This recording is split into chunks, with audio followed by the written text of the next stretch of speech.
Hey guys, welcome to the visionary way. तो आज मैं फिर आप लोग के लिए एक अलग सा प्लेलिस्ट अभी नया आने वाला है जो सीएसएस के बारे में मैं आज आप लोग को बताने वाला हूँ। तो आज पूरा मैं आप लोग को सीएसएस का इंट्रोडक्शन ही बस बताऊंगा।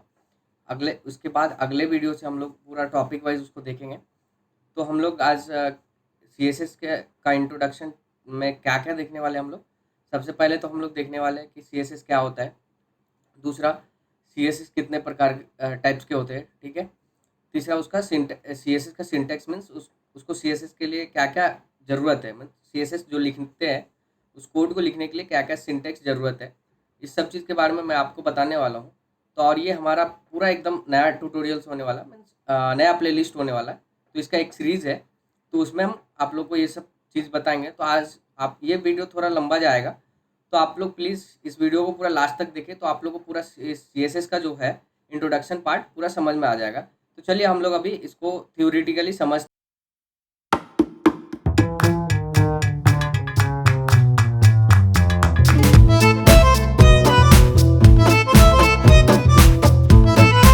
तो गाइज, जैसे कि देख रहे हैं मैं आज आप लोग के लिए जो सीएसएस का आज से हमारा जो सीएसएस का ट्यूटोरियल्स चालू होने वाला है उसके बारे में आज उसका इंट्रोडक्शन मैं बताने वाला हूँ। ये थोड़ा लॉन्ग वीडियो हो सकता है, तो आप लोग को पूरा लास्ट तक देखना है, तो इससे आप लोग का पूरा डाउट क्लियर हो जाएगा, मैं इतना उम्मीद कर सकता हूँ। तो आप लोग बने रहिएगा वीडियो में और इसको देखते रहिएगा, ठीक है। तो आपको जैसा स्क्रीन पे दिख रहा होगा कि हमारा टॉपिक बेसिकली आज इंट्रोडक्शन टू सीएसएस होने वाला है। मीन्स सीएसएस का बेसिक चीज़ जो बेसिक होता है, स्टार्ट करने से पहले क्या क्या जानना होता है वो सब चीज़ मैं बताने वाला हूँ। तो यहाँ देखिए, सबसे पहला क्या है, what is CSS, like CSS होता क्या है। What is CSS means CSS होता क्या है, सीएसएस को यूज़ क्यों करते हैं, ठीक है। तो सीएसएस एक्चुअली हम होता है इसलिए है कि जैसे हम लोग कभी HTML को डिफाइन करते हैं, उसमें बस हम लोग अभी तक तो देखे थे HTML में खाली बिना CSS का, ठीक है। तो उसको कैसे स्टाइलिंग करते हैं, वो तो स्ट्रक्चर बना के दिया, ठीक है। अभी उसको स्टाइलिंग करने के लिए कैसे हम लोग यूज करते हैं, तो ठीक है, यहाँ पे देखिए उसका आंसर क्या लिखा हुआ है। It is a language which is use to style an element. Means ये लैंग्वेज है कि जो HTML डॉक्यूमेंट्स को स्टाइल करने के लिए, मीन्स उसको जो हम लोग देखते हैं थोड़ा अलग ढंग में दिखता है, थोड़ा अच्छा अट्रैक्टिव दिखता है, उस चीज़ को स्टाइल करने के लिए हम लोग CSS का यूज़ कर सकते हैं। जिससे क्या होता है, HTML एक बेसिक स्ट्रक्चर, जैसे हमारे बॉडी के अंदर एक स्केलेटन सिस्टम होता है, तो HTML उसी तरह वेब का एक स्केलेटन सिस्टम होता है। और उसको जैसे हमारे हम जो बहुत सारे कंपेयर करते लोग होते हैं, बहुत अच्छे लुक्स वाइज दिखते हैं, तो वो क्या होता है, CSS दिखते हैं जैसे।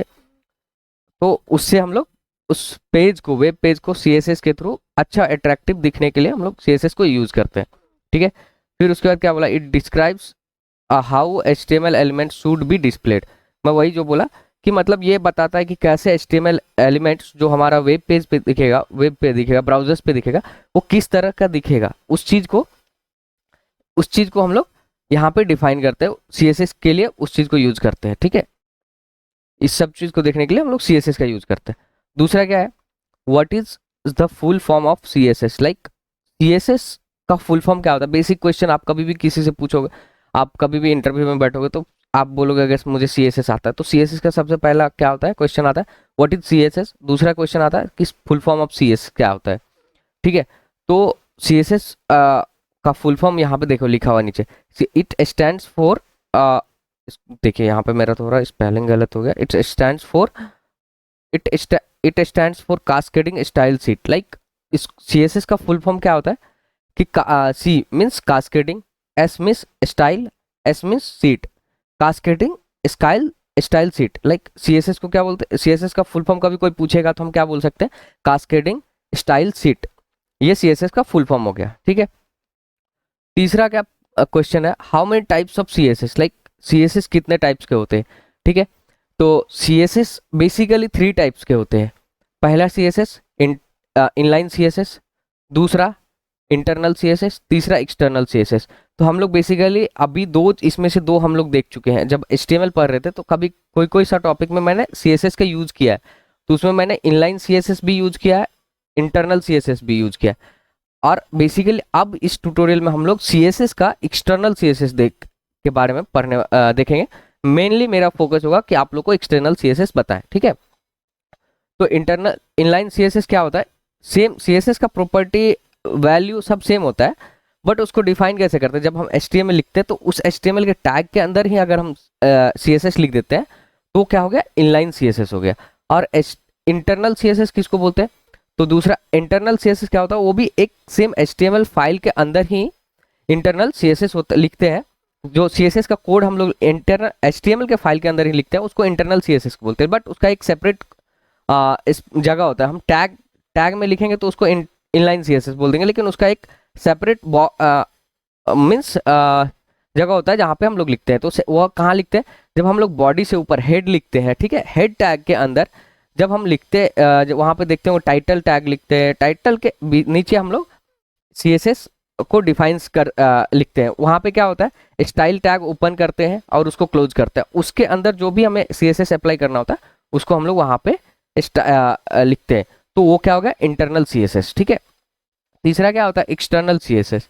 तीसरा एक्सटर्नल CSS क्या होता है, एक्सटर्नल CSS वो होता है कि जब हम इसका एक सेपरेट फाइल .css करके बना देते हैं, ठीक है। जब और उस CSS फाइल को हम लोग HTML फॉर्म फाइल के अंदर कॉल करते हैं, कौन सा, स्टाइल सीट करके एक टैग होता है, लिंक स्टाइल सीट टैग होता है HTML के अंदर, उसके अंदर फाइल का नाम और उसका लोकेशन दे देते हैं तो वो कॉल कर लेता है। तो उसके हिसाब उस तरह से हम लोग एक्सटर्नल CSS लिखते हैं। मीन्स एक्सटर्नल CSS का एक सेपरेट फाइल होता है और उसको फिर उस फाइल को हम लोग HTML के अंदर कॉल करते हैं, और उसमें जो हमारा HTML लिखा हुआ रहता है के अंदर जो भी उसका टैग या कोई प्रॉपर्टी लिखा रहता है उसको हम CSS में डिफाइन करते हैं। तो उसका जो मीन्स जो रेप्लिकेट होता है, मीन्स उसका जो वैल्यू होता है वो यहाँ पे HTML पे उसको स्टाइल कर देता है, मीन्स उसको अच्छा दिखने को बना देता है, मीन्स जिस टाइप से हम लोग डिफाइन करते हैं, ठीक है। आई होप ये तीनों क्वेश्चन आप लोग को समझ में आ गया होगा, ठीक है। अगर फिर भी आप लोग को डाउट है तो आप हमें कमेंट सेक्शन में कमेंट कर देना, वहाँ से भी पूछ सकते हो, ठीक है।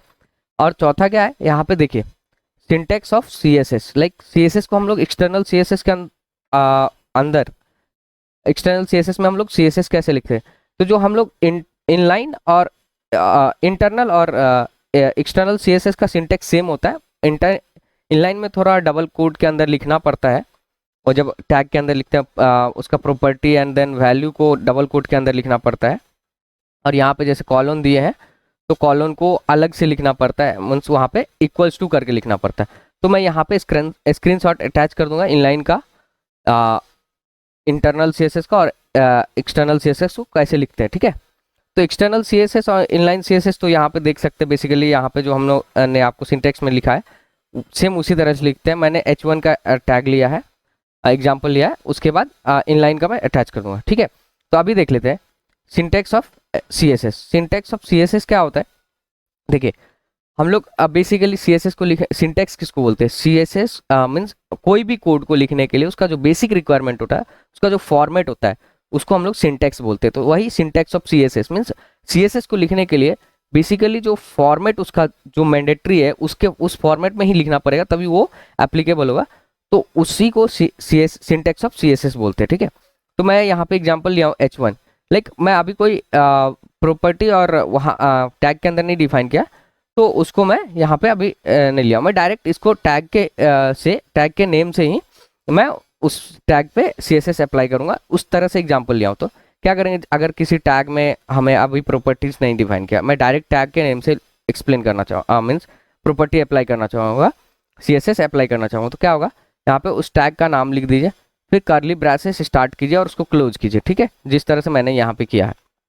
फिर ये जो भी प्रॉपर्टी आपको यूज़ करना है, लाइक कलर, मैंने यहाँ पे कलर लिखा है, ये कलर को हम लोग लिख देंगे और उसमें कौन सा कलर अप्लाई करना है, तो मैंने इसका वैल्यू क्या लिखा है, ब्लू, ठीक है। फिर दूसरा प्रॉपर्टी क्या है, font size. Like font size क्या होता है, जैसे हम लोग यहाँ पे लिखते हैं, जैसे ये क्या हो गया, लेटर हो गया, ठीक है। इस लेटर का फॉन्ट साइज, लाइक इसको साइज बड़ा करना या छोटा करना, उसको हम लोग फॉन्ट साइज बोलते हैं, ठीक है। तो आगे के वीडियो में हम लोग पूरा मीन्स एक्सप्लेन करके मैं आप लोगों को बताऊंगा, तो वो देखेंगे, ठीक है। अभी इतना समझ लेते हैं। तो ये कलर हो गया। तो बेसिकली इसको क्या बोलते हैं, जो H1 लिखा हूँ इसको हम यहाँ पे बाई प्रॉपर्टी से भी कॉल कर सकते हैं, बाई HTML का टैग से भी कॉल कर सकते हैं, ठीक है। तो इसको सेलेक्टर बोलते हैं, ठीक है। ये करली ब्रेसेस मैंडेटरी होता है, ठीक है। HTML के सेलेक्टर में आप प्रॉपर्टी लिखो या टैग का नाम लिखो, ये आपकी मर्जी, इट्स टोटली डिपेंड्स ऑन, आपके ऊपर है, ठीक है। तो इसको क्या बोलते हैं, सेलेक्टर। देन इसको क्या बोलते हैं, प्रॉपर्टी, ठीक है। कलर जो लिखा हूँ उसको क्या बोलते हैं, प्रॉपर्टी। आप बहुत सारा प्रॉपर्टी होता है, इसको मैं आगे एक्सप्लेन करूंगा एक एक वीडियो में, एक एक टॉपिक को लेकर के, तो आप लोग वहाँ पे थोड़ा अच्छा से समझ में आएगा। तो बेसिकली यहाँ पे समझ लीजिए इसको क्या बोलते हैं, प्रॉपर्टी, जो मैं हाईलाइट किया हूँ। इसको क्या बोलते हैं, वैल्यू, ठीक है। और ये जब आप CSS लिखते हैं तो सेमी कॉलन देना जरूरी होता है, इट्स मैंडेटरी। अगर ये नहीं देंगे तो काम नहीं करता है, ठीक है। सेम इसी तरह यहाँ फॉन्ट साइज क्या हो गया, प्रॉपर्टी। ये क्या हो गया, 12 पिक्सल। PX का मतलब होता है पिक्सल, ये short form of pixel, means ये मेजरमेंट करता है, मेजर, जैसे मैथ में हम लोग मेजरमेंट करते हैं ना, CM MM, लाइक उसी तरह से यहाँ पे पिक्सल होता है, रेम होता है, REM, वो आगे मैं बताऊंगा धीरे धीरे, ठीक है। तो ये एक वैल्यू हो गया, तो इसको हम क्या बोलते हैं, प्रॉपर्टी, इसको वैल्यू, इस ये पूरा फॉन्ट हाइफन साइज को क्या बोल देंगे, प्रॉपर्टी, और इसको वैल्यू, ठीक है। और इस पूरा को क्या बोलेंगे हम लोग, इस पूरा को क्या बोलते हैं, डिक्लेरेशन, ठीक है। ये जो पूरा हम लोग सेलेक्ट किए हुए हैं, सेलेक्ट करता हूँ, इसको पूरा डिक्लेरेशन, मतलब हम लोग डिक्लेयर कर रहे हैं कि इस तरह से वो H1 टैग जो HTML फाइल के अंदर है वो दिखे, ठीक है। तो यहाँ तक आई होप आप लोग को समझ में आ गया होगा। इसके अलावा भी आप लोग को कुछ इसके रिलेटेड कुछ डाउट हो तो आप हमें कमेंट सेक्शन में कमेंट करके पूछ सकते हो। तो और आपको ये वीडियो अच्छा लगा हो तो वीडियोज़ को लाइक कर दें, और अगर आप हमारे चैनल पे नए हो तो प्लीज़ चैनल को सब्सक्राइब कर दें एंड वीडियोज़ को शेयर कर दें अपने दोस्तों के साथ भी, ताकि उनको भी ये इन्फॉर्मेशन मिल सके। तो हम लोग मिलते हैं तब तक नेक्स्ट वीडियो में कुछ नया टॉपिक को लेकर के। तब तक के लिए थैंक यू।